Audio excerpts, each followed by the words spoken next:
It is the 22nd of December 1944, and the snow is falling in thick, suffocating curtains over the Ardennes forest of Belgium.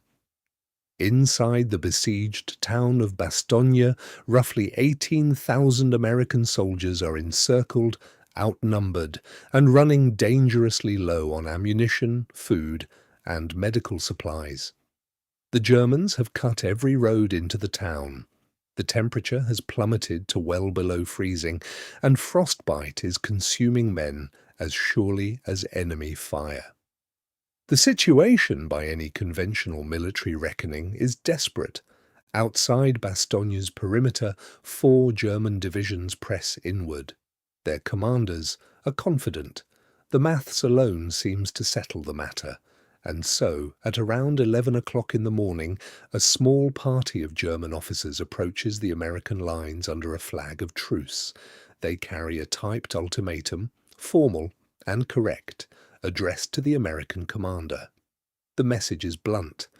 It tells Brigadier General Anthony McAuliffe that his position is hopeless, that further resistance will only result in the annihilation of his men, and that he should surrender honourably within 2 hours. It is signed by the German commander of the encircling forces, Heinrich Freiherr von Luttwitz. McAuliffe reads the message, laughs, and replies with a single word: nuts. But McAuliffe is not the only commander being challenged that day. 60 kilometres to the south, in the French city of Nancy, a far larger chess match is being played out. General George Smith Patton, Jr., commanding the United States Third Army, has already been informed that Bastogne is surrounded. He has already promised that he will relieve it. And the extraordinary thing, the thing that would have seemed flatly impossible to almost any other officer in any other army, is that he actually means it, and that he already knows exactly how he is going to do it. This is the story of one of the most audacious military pivots in modern warfare, a story that illuminates not just the genius of one man, but the nature of the war itself. To understand what Patton was being asked to do in December of 1944, you must first understand what the Battle of the Bulge actually represented, and why it caught the Allied High Command so thoroughly off guard. By the autumn of 1944, most senior Allied planners had convinced themselves that Germany was finished. The Wehrmacht had been hammered back across France and Belgium with staggering speed. Paris had been liberated. The Rhine, once thought an almost mythic barrier, seemed within reach. Intelligence assessments spoke of a German army that was broken, demoralized, and incapable of meaningful offensive action. The mood at Supreme Headquarters, Allied Expeditionary Force, SHAEF, as it was known, veered at moments toward outright complacency. Adolf Hitler saw this complacency and decided to exploit it. The plan he authorized, codenamed Wacht am Rhein, Watch on the Rhine, was breathtaking in its ambition and reckless in its assumptions. 3 German armies, roughly 250,000 men, with roughly 900 tanks and assault guns, would punch through the thinly held Allied line in the Ardennes, drive northwest to the port of Antwerp, split the Allied armies in 2, and force a negotiated peace. It was a plan that required almost everything to go perfectly, and it depended entirely on speed. On the 16th of December 1944, those German armies attacked. The Ardennes sector was held by relatively inexperienced American divisions and units resting and refitting after operations elsewhere. The assault tore through them. Within days, a salient, a bulge, had been driven 45 miles deep into Allied lines. The situation was not merely a tactical setback. It risked becoming a catastrophe. And at the centre of that developing catastrophe was Bastogne. The town was a road junction, and in the Ardennes in winter, road junctions were everything. Whoever held Bastogne controlled the movement of supplies and reinforcements through that sector. The Germans needed it. The Americans holding it, the 101st Airborne Division, among other units, had no intention of giving it up. But they needed relief. And that relief, if it came at all, would have to come from Patton. The meeting that would determine Bastogne's fate took place in Verdun on the 19th of December, 1944, 3 days after the German offensive began. It was convened by General Dwight D. Eisenhower, the Supreme Allied Commander, and attended by the most senior American field commanders in Europe. The atmosphere was grim. Men who had spent months advancing were now confronted with the possibility of wholesale collapse. Eisenhower opened the conference with a direct challenge. He wanted to know not how the Allies would weather this blow, but how they would strike back. He looked at Patton and asked how long it would take the Third Army to turn north and attack toward Bastogne. Patton said 48 hours. The room went silent. What Patton was proposing was, in the language of military operations, a pivot. He was proposing to take an army that was currently attacking east, disengage from that fight, turn roughly 90 degrees, reposition its supply lines and communications, and launch a major offensive northward, in winter, over ice-covered roads through one of the densest forests in Western Europe, in 2 days. Several of the officers present assumed Patton was boasting. They believed he was posturing, as he sometimes did, for effect. One account records that Eisenhower himself cautioned Patton not to be foolhardy. Patton was not boasting.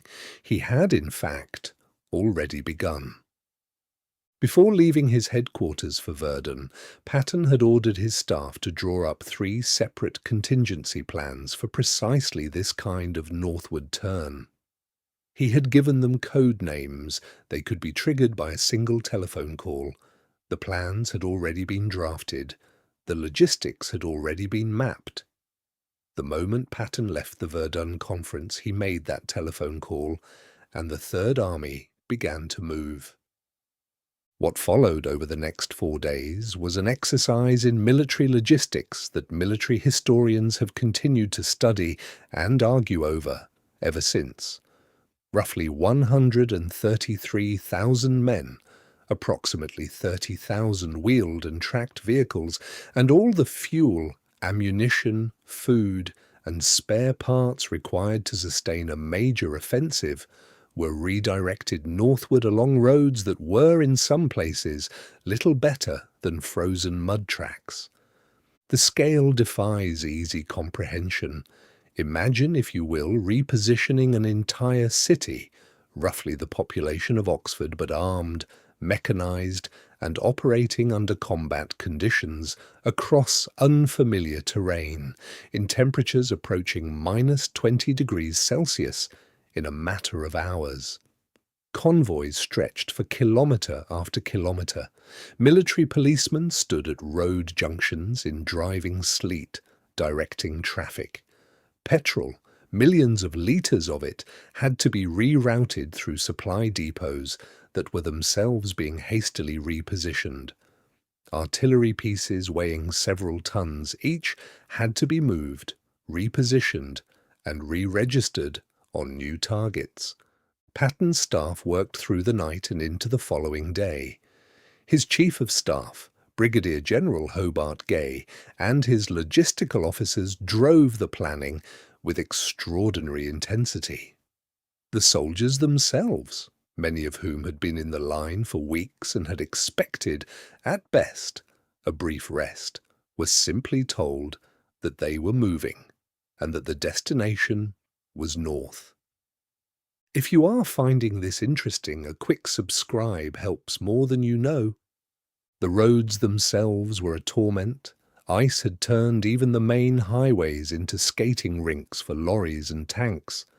Vehicles slid into ditches, tracks broke, engines seized in the cold. Recovery teams worked around the clock, pulling vehicles out and back onto the roads. The maintenance burden on the Army's mechanics and engineers was extraordinary, and they met it. While Patton's army ground northward through the ice, the situation inside Bastogne was deteriorating with grim precision. The 101st Airborne, commanded in the absence of its wounded divisional commander by Brigadier General McAuliffe, was subsisting on reduced rations. Medical supplies were critically short. Wounded men were being treated in improvised aid stations with minimal equipment. The Germans were shelling the town continuously. It was into this context that the German surrender demand arrived on the morning of the 22nd of December. The ultimatum described McAuliffe's situation as hopeless and his men as surrounded by strong German armoured forces. It warned that further resistance would lead to annihilation. McAuliffe's response, that single word, nuts, has since become one of the most celebrated communications in American military history. But it was more than defiance for its own sake. It was defiance grounded in knowledge. McAuliffe knew, or at least trusted, that Patton was coming. The Germans demanding his surrender did not know that. They were operating on the assumption that no relief could arrive quickly enough. They were wrong. Patton's lead elements reached the Bastogne perimeter on the 26th of December, 1944. The corridor they opened was narrow and contested almost immediately, but it was enough. Supplies began flowing into the town. The siege, though it would continue in various forms for weeks, was broken. It is worth pausing to consider what the Germans themselves believed about Patton during this period, because the contrast is illuminating. The Wehrmacht's high command was well aware of Patton. He was, in fact, considered by many German commanders to be the most dangerous American officer in the European theatre. In the summer of 1944, elaborate Allied deception operations had used Patton's prestige against the Germans. They had manufactured a fictitious army group commanded by Patton to convince the Wehrmacht that the main Allied invasion of France would come at the Pas de Calais rather than Normandy. The Germans believed it, at least in part, because they considered Patton so formidable that any major operation would surely have him at its head. The German commanders encircling Bastogne did not know, in those critical days of December, exactly where Patton was or what he was doing. Their intelligence suggested that repositioning the Third Army at speed was beyond practical possibility. The movement order had been given, but the actual execution, the scale and pace of it, fell outside what they considered the plausible range of Allied capability. By contrast, the American experience of high-tempo mechanized operations had been built, in no small part, on Patton's own campaigns across France in the summer of 1944. The Third Army had developed an almost institutional fluency with rapid movement, supply under pressure, and improvised logistics. They were, in a very specific sense, trained for exactly this. No equivalent German formation in that theatre in December of 1944 could have replicated the feat. The relief of Bastogne did not end the Battle of the Bulge. The fighting in the Ardennes continued through January 1945, brutal and costly on both sides, before the Germans were finally pushed back to their starting lines. The offensive had failed. Hitler's gamble had consumed irreplaceable German reserves, tanks, fuel, men, and above all time, that could not be replaced. The Wehrmacht that emerged from the Ardennes was a diminished force facing an Allied juggernaut now re-energized and furious. Patton's role in that outcome has been debated, analyzed, and occasionally contested by historians. Some have argued that the relief of Bastogne was more logistically chaotic than the official accounts suggest, and that the corridor Patton opened was initially so narrow as to be nearly useless. There is some truth in this. The fighting around the relief corridor was savage, and it took days before supplies could move in meaningful quantities. But the broader strategic significance of what the Third Army accomplished is harder to dispute. The speed of Patton's turn, whatever its imperfections, denied the Germans the psychological and operational victory they needed. Bastogne held. The timetable Hitler's plan depended on was destroyed, and the Allied line, bent grievously but never broken, began to push back. It is a matter of record that Field Marshal Gerd von Rundstedt, the German commander responsible for the overall offensive, later described the failure to take Bastogne quickly as one of the critical errors of the entire operation. He could not know, as the days unfolded, how fast the American response would be. Most experienced commanders would not have believed it possible. There is a final dimension to this story that deserves attention, and it concerns not logistics or tactics, but character. George Patton was, by any measure, a difficult and often infuriating man. His vanity was monumental. His mouth frequently outran his judgment. He was twice nearly removed from command, once for striking a shell-shocked soldier in a hospital in Sicily, once for politically incautious remarks in the months before D-Day.